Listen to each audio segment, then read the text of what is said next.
Hercules has confronted 11 of the toughest challenges ever attempted by man or the gods. He's fought wild beasts, evil kings, hideous monsters, and crossed over to an unknown world in a relentless quest to make amends for killing his family. Hercules spends his life toiling, trying to get rid of a guilt that he doesn't really feel like he has earned, always suffering, always enduring. Now, one last test remains. For his 12th and final labor, Hercules must find his way to the mysterious underworld of the dead, Hades. There, he must capture Cerberus, the three-headed guard dog at the gates. Hercules' final labor is by far the most outrageous. Humans had never done anything like this before. Heroes couldn't typically go to the underworld. Hades, master of death, is the keeper of all human souls. And Cerberus is his enforcer. Now, the dog isn't so much to keep you, the living, from going in, because if you're crazy enough to do that, that's your problem. It's to keep the dead from coming out. One of the biggest problems you have in most ancient civilizations is the fear that if someone dies, they may not realize they're dead and come back to you. Hercules tries a diplomatic approach with Hades. He asks for permission to take his guard dog up to Earth. Hades agrees on one condition. Hercules must overpower the beast with nothing but his fists. This is the final moment of truth.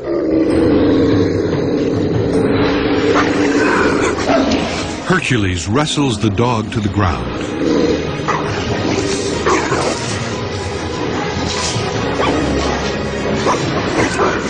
And beats it into submission.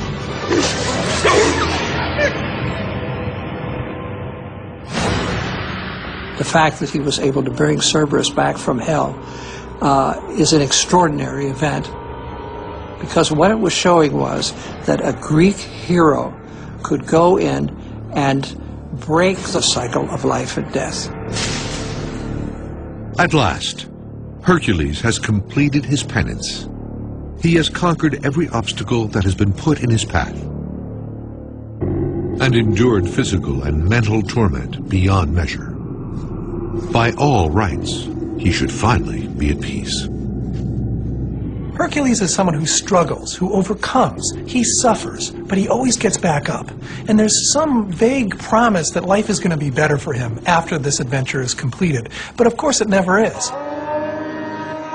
Hera holds an undying grudge against Hercules for being Zeus's illegitimate son.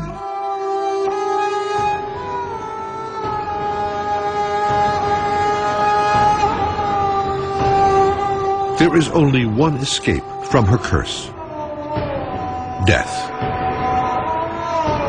He builds a huge funeral pyre. His life on Earth ends just as he endured it,